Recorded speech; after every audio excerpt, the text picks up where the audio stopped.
All right, let's move on to our last segment here. And you've been kind of like hinting at it all along, but it's kind of like where the rubber meets the road. Like, so we got these people coming to the site. We're giving them a rich experience. It's like it's efficient and quick and helpful. But ultimately, we got to turn this visitor into a lead, right? You started talking a little bit about content. I was like, hold on, we're going to talk about that now. But I view content as the tool to turn a visitor into a lead. So I'm curious if you have a different perspective on that. And then we can kind of dig into like the different kinds of content and the tools on the website to turn them into a lead and we'll go from there. Yeah, I mean, content serves so many different areas. You have just educating user, you have educating them just generally on your industry or product, you have educating them about your business, you have you have sales enablement content as they go through the buyer journey, you have customer enablement content, as they're looking at a knowledge base once they're a customer, or as they're looking at updates or whatever it might be. So content lives in so many different areas and can do so many different things. But usually where we see it at the beginning is that attract and convert part of it, right? So you have attract, you have convert, you have engage, and then engage goes at multiple different levels. But it's super important for that early and mid stage, especially in getting them educated and getting them into your funnel, so to speak. Yeah, and this is also where I see most people getting it wrong, right? Even when uh, they're running ads for late stage buyer journey offers, which means you're probably not appealing to 90% of the people who you want to be talking to. You're appealing to a very small percentage.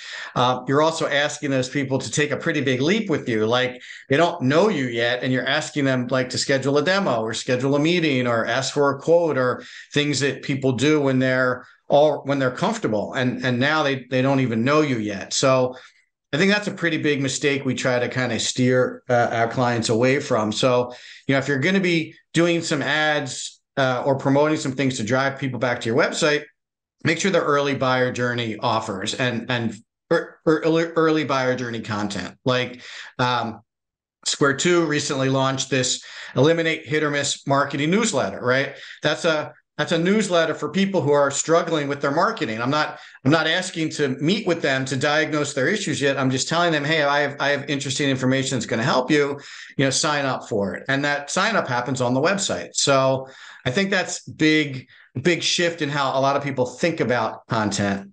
The buyer journey is it's critical that you understand your prospect's buyer journey and then align your content to it. Okay, so what other website related issues and content would it be good to share with the audience? I mean, the big thing that we're seeing with content these days is obviously AI's made a big splash. And so it's good and it's bad because you could see a lot more potentially watered down content coming out potentially. But you could also see a lot more quality content. It's all about how you use the tool necessarily. But content's been coming out for a long time, and people are starting to get a little over what's the term? They're getting flooded with content constantly, and so it's getting harder to stand out.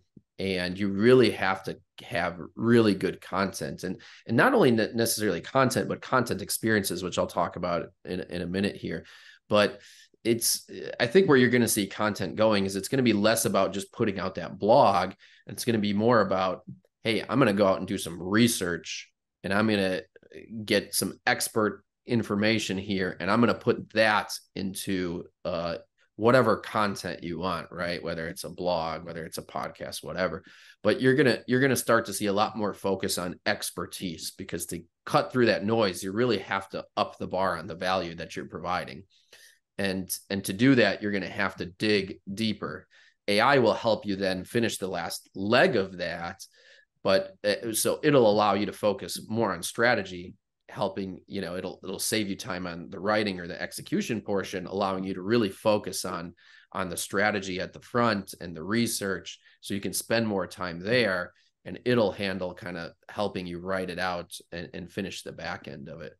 But not only that, you created the content, you spent this time on it, but now you have to not get it out to a lot of different channels and a lot of different formats, because you've written, you have audio, you have video, you have different social media channels, all of which have different formats, and some are short, some are long.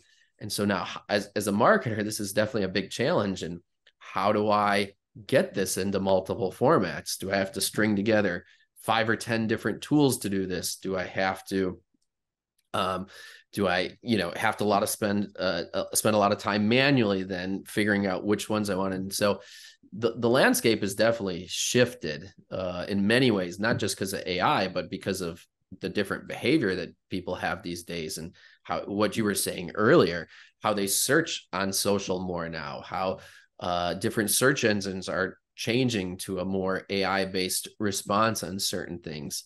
And so it's getting more difficult to cut through the noise. It's getting more difficult to have to put things out to a lot of different formats and a lot of different channels. And, there's definitely pain around that in the industry, 100%. Yeah, it's interesting how you talked about AI being good and bad, right? It's bad because it's made it easy to produce a lot of generic vanilla content, right? People think like, oh, I'll just get some ChatGPT to write this for me and I'll publish it and I'll be good to go, right? But everybody's doing that, and they're basically publishing very similar content. So you have to kind of step up your game from a content perspective. But you mentioned something that I wanted to ask more about: content experiences. So what is that, and how does that fit in here? Yeah, a content experience is not just having necessarily a piece of content. It's a lot of times it can be having a tool, whether you're going to have like a microsite, for instance, specifically around a topic, whether you're going to have a demo center, whether you're going to have a calculator or a tool or something that's going to help walk somebody. So you're going to see content shift to tools and research, and more than just having a single piece of content.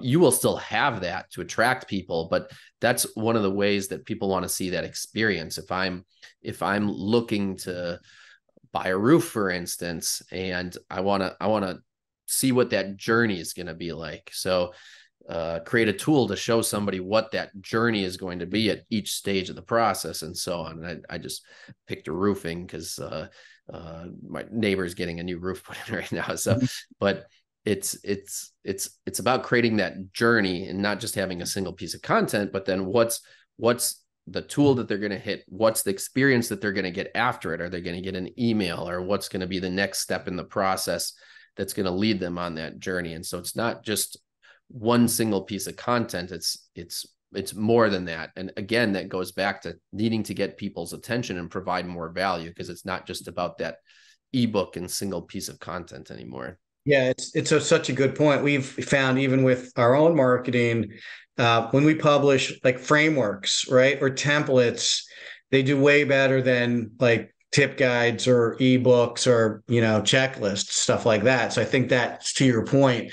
Also, one of our clients asked us to build a interactive Gantt chart, right? So someone can go in and say, oh, if I start this project with these guys on this date, here's when I'll be fully implemented, right? Which is a pretty good example of what you're talking about, giving someone more personal information that is more of an experience than just they could have easily published a sample Gantt chart, right? Like, here's how long it takes us to install, but now they're wanting to up their game a little bit. And and along the way, they're getting better data also, right? They're getting someone who has a date in which they are considering starting this project, as opposed to just an email address. So, think about it like that. Yeah, there's more to it to build out this interactive functionality on their website, but it's going to help them get to their deal close faster. They're going to know more about their prospect. So there's a lot of extra advantages to these content experiences you're talking about. It also breeds a lot of credibility. It shows how if you're smart enough to put together a Gantt chart of the entire process and all the different steps. It shows your credibility that you know what you're doing in this process. It also helps then when that person gets to sales and knows the process and Right. has seen that credibility as well. So it's helping them before they're even talking to sales, get over that hump and build that credibility. And it's gonna make it an easier job for your salesperson then as well. Yeah, which is a good point. Solid content often works from a marketing perspective and a sales perspective, right? So it's possible that these sales reps at this client of ours may be talking to a prospect who is unaware of this custom Gantt chart builder on the website, and they can be like, "Oh, well, let me do a custom project plan for you." You just go to the website, do what the prospect would have done on their own, and present it to them as their custom Gantt chart. So now the sales guy looks smart, and the company looks smart, and they have good credibility with the prospect. And that tool that we primarily built for the website from a marketing perspective is doing double duty by helping sales work their deals better and look more buttoned up as well. So it's a Yeah. win-win for everybody. I think since we're talking about sales enablement, that sales enablement content's often something that gets overlooked a lot of times, but it's again very, very critical. I mean, it can make your reps so much more efficient. It can help just breed credibility. You know, if you have common questions that sales reps are asking, are being asked, and common topics, you know, this feature or tell me about this process, just having some materials there ready to go shows that credibility, shows that you have a process built out around this, and just being able to say, oh yeah, I got you here. Let me send you an email on that. Here you go. Answer your question. Even if it's just in follow-ups or nurturing as well, presenting more information in the process. It's often an area I think that gets underlooked, but is extremely important from a content Yeah, perspective. obviously, I'm going to agree with that because really this just keeps coming back to the buyer journey, right? Part of the buyer journey is facilitated by marketing. You know, maybe today it's a large part of it, but ultimately those prospects need to engage with sales at some point, and that buyer journey is going to continue with sales. If marketing is delivering an amazing buyer journey and sales picks up the phone, like, okay, what do you want me to give you? Where can I send the contract? Like, when are you going to sign? Like, they're going to be like, who is this person I'm talking to? This is like completely different than this really cool, interactive educational experience I just had, digitally. Like, the sales reps have to continue that process. So, when it comes to the buyer journey and mapping that out, that's a marketing, sales, and ultimately a service experience as well. But that has to be really clear to everybody. And those reps have to be prepared to deliver just as much of a guided advisory experience as the website did. Yeah. And honestly, I mean, I remember those experiences. It's kind of funny because there's so many lackluster experiences that when you have a really good experience, you remember it. And this is probably going back 3-4, probably at least 4 years now. One of these experiences that I remember, but it was a company called ViewRail, actually.